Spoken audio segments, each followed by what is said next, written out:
There she is. Can you hear that voice recording in progress? You Not yet, because I have to hit something to acknowledge it, which I just. It's so annoying because you start the recording. I don't want her voice anyway, and I don't have it. Anyway, welcome back, Senator Tarr, Senator Bruce Tarr, mostly a weekly guest here on MSONEWSports. We appreciate your being with us. And Senator Tarr is the Senate Minority Leader in the state of Massachusetts. A lot going on, but I have to ask you first, if I could, about the response to the storm this week, particularly on Cape Ann and probably down in Cape Cod as well. They got it a little worse than Cape Ann did.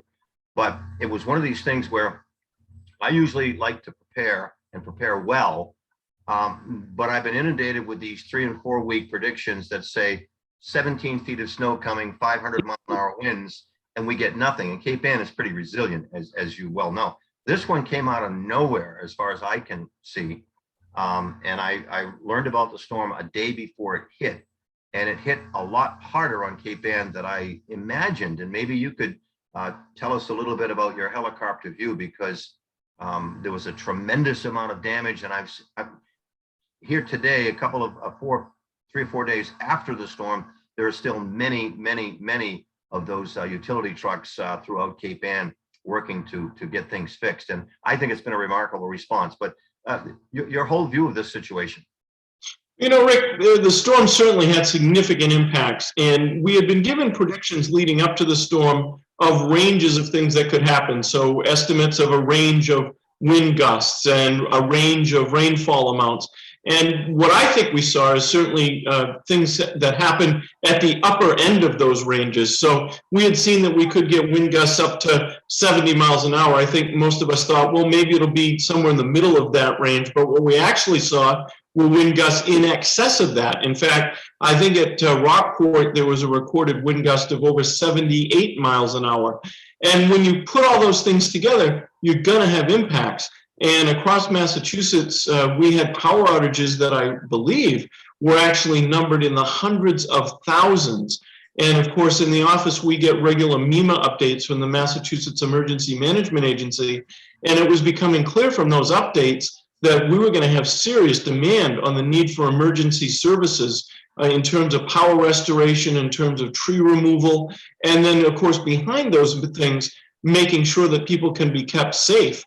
So, for instance, here on Cape Ann, not only have I been working on this, but my staff has as well. And a particular shout out here to Ted Costa, who is one of our folks that's located right here on Cape Ann in Gloucester, that was working with me and the rest of the staff to be able to address concerns that people had. And one of the concerns, one of the most serious concerns that people had, was the ability to have electricity to support medical devices. So there are folks that are completely dependent on having these devices in their homes, and they run on electricity. And so in a couple of those cases, we actually partnered with a number of different folks. And here's what I have to say, Rick. One of the great shining examples about Cape Ann is the kind of partnerships that can come together when they need to. And so, for instance, we had some families that were in that situation that, if there was no other intervention, would have wound up in the emergency department at Addison Gilbert Hospital, because their family members needed to have equipment that needed to have electricity. And they didn't have access to a generator. They didn't have access to other kinds of power. And so a team very quickly pulled together between our mayor, Safathi Romeo-Taken, Ted Costa, myself, but also some business owners. And so Brad Pierce at the Cape Ann Motor Inn provided temporary lodging. The good folks at Destino's provided meals. And we were able to get some of those folks in a much better place than they would have been. And of course, we always know how important having great resources at Addison Gilbert Hospital is. But in this case, we didn't need to burden those resources because we found a different arrangement that kept those families safe and medically supported in the way that they needed to be. And that was happening all across the region as we were all trying to adapt to really widespread power outages that, Rick, I don't think we expected. We knew that we'd have some, because when we started getting closer to the storm and we started to see the predictions of wind gusts, we knew we'd have some, but I'm not sure we all knew just how widespread they would be. But, you know, congratulations to all the folks that worked together, and thank you to them for pitching in. I was at one site not far from your home, Rick, near the train bridge in West Gloucester, where Yep.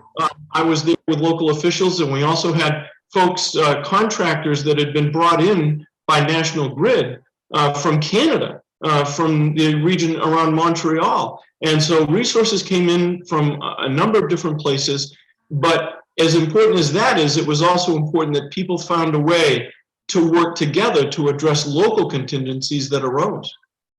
Yeah, and I know in my neighborhood, which isn't far from yours, neighbors were knocking on each other's doors, checking and see how they were and so on. And there are a number of generators in our neighborhood, and they were being offered across the street, down the road, and so on with long extension cords. Unfortunately, it didn't happen in the middle of the winter, but it was a very sustained storm, and I was very much surprised by the damage. And interestingly enough, I know that Senator Tarr, this week is the anniversary of that no-name storm that was dubbed the perfect storm, something like 30 years ago. So kind of ironic, but thank you for that update, because it was great to see the response. And actually, we were without power for 2.5 days, but still, given the size of the damage, that's not bad.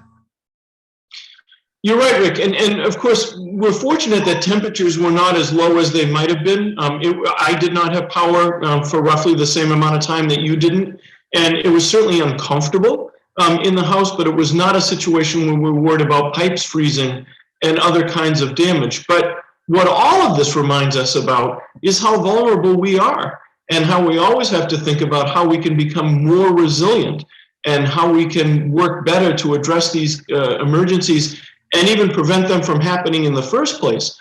And one of the things that I was thinking about as we're dealing with the electrical outage was the fact that Cape Ann is supplied by a couple of power lines that come up from the south, from substations in Beverly. And those lines are really the way that power comes in. And I actually had a conversation with the new vice president of National Grid, John O'Brien, who used to be a state senator that I got to work with. He used to live in Andover. And when we were in the legislature, we worked on a lot of regulatory issues relative to electricity. Now he's on the other side of the table, and he's with National Grid. And we were discussing the need for replacement of one of the two major lines that comes from Beverly, and it needs to happen soon. And it's been controversial in the city of Beverly because of the neighborhood that it passes through, even though it is underground. And it just reminded me, and I was reminding John, about the fact that we always have to think about having redundancy and having multiple different ways for power to enter the community and then be passed on to other communities. So, I am very heartened by the response that I saw, Rick, just people helping each other out. It's something that we've maybe come to take for granted because of the strength of the community, but we never should. But also reminded me that we need to think about the future as well. And as we continue to see the impacts of a changing climate, how we need to think about in the future being proactive. And I'll leave it at that for right now, because I don't want to monopolize the conversation on this subject. Right. But I think on the heels of this, we need to continue thinking about how can we do better at preventing the kind of widespread power outages that we just saw. Senator, okay, and taking your cue, you have a topic that I find fascinating. You want to talk about chickens? I do. I want to talk about chickens and also other livestock that is caged in the line of production, because that's something that's on the table right now, Rick. And I'm not sure that everyone is quite as aware as they might be of the serious nature of the legislation that is now in conference committee in the legislature. So you may remember, and many folks may remember, that back in 2016, there was a ballot question. And the ballot question proposed an initiative to require that hens, in the case of egg production, have a cage that's significantly large or adequately large enough to let them have some freedom of movement. And so they weren't restricted. And there were some dimensions that were suggested. I believe it was 1 foot by 1 foot was needed to be expanded to 1 foot by 1.5 feet. I might not have that exactly right, but the point is that the dimensions were important. And with regard to calves and cows, well, primarily calves, in addition to pigs and piglets, there were requirements that the cage be large enough for them to move around and stretch their limbs and a whole host of things. Well, it's no surprise that that ballot question passed with almost 80% of the vote. I believe it was 78 to 22%. And it passed at a time when technology had not yet more fully advanced to the point where it is now. And so now there's a new school of thought, in particularly with regard to hens, that they may not need as much space in terms of the rectangular or square dimension on the floor of the cage, but they can also be in an environment where there's a lot of vertical space to allow them to move around. And so there's a lot of folks that work together, and the proponents of the ballot question and the folks that are in egg production have worked to try to modify that law. Now, I need to point out that I'm always very reluctant to modify something that was passed by the voters. It gets put before them. It doesn't happen in Massachusetts with a huge number of questions the way that it does in other states. And I always try to follow the will of the voters when it's given to us. But in this case, a lot of folks said, hey, we need to make some changes to keep up with changes in the industry and changes in animal welfare laws and animal welfare concepts. And so a bill moved through the House and the Senate to change the requirements. So to take stock of the fact that you may not have as much floor space in a cage, but if you have vertical space, then that's adequate. Now, the reason that this is important is not just for production in Massachusetts. The law also requires that food that is imported into Massachusetts in the form of eggs or veal or pork products, not finished food products, but the raw materials, they must come from manufacturers, farmers, processors that meet these requirements. And so right now, there are not a very large number of producers of farms and processors that could meet the requirements in the existing law. And that's one of the reasons there's a fair amount of urgency in trying to get this legislation that's now in conference committee advanced. Now, the House passed one version of the bill, the Senate passed another, and we are now in conference committee. We've talked about that before. So that's 3 members of the House, 3 members of the Senate. I happen to be one of the Senate conferees out of the 6, and we're trying to reconcile the 2 bills. And the reason this is urgent is because we're being told that if we don't get this done by the first of the year of next year, the coming year, then it's going to cause an incredible problem in terms of shortages of eggs and other products. If we do get it done, then the producers of those things should be able to comply. But eggs are a very important food product. We are told, in fact, by a lot of the food banks and the Greater Boston Food Bank that eggs are one of the #1 products that gets pushed out to local food banks and local food pantries. So, Rick, this is a very important issue. The clock is ticking. We are working to be able to get it done. And you may remember that formal sessions of the legislature end on November 17th.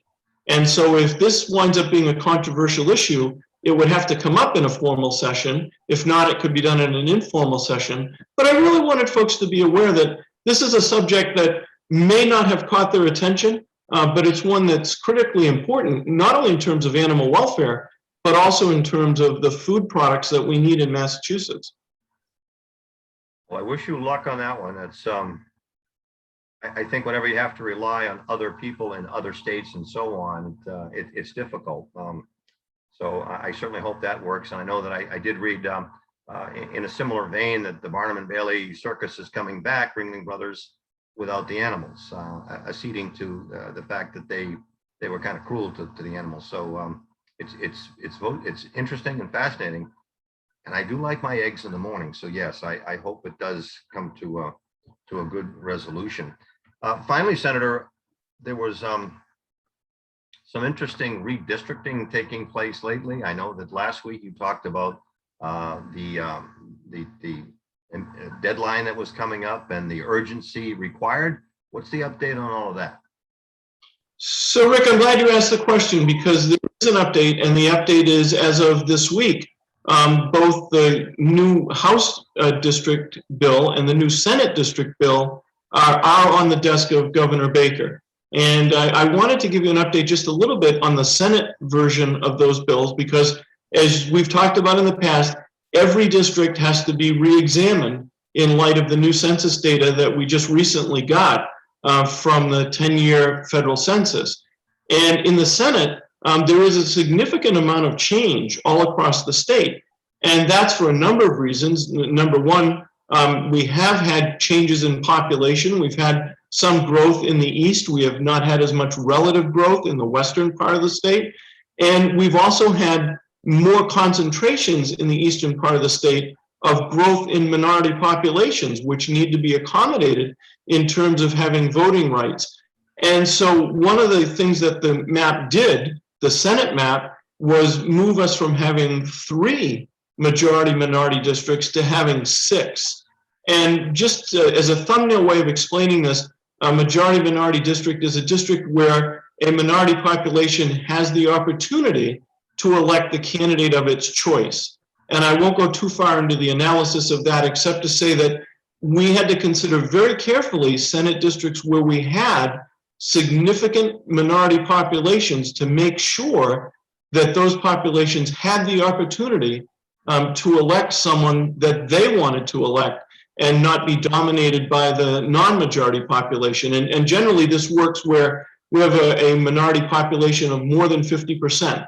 If you can create a district with more than 50% of a minority population, then you have an obligation to try to do that. So in this map, we went from having 3 in Massachusetts to having 6.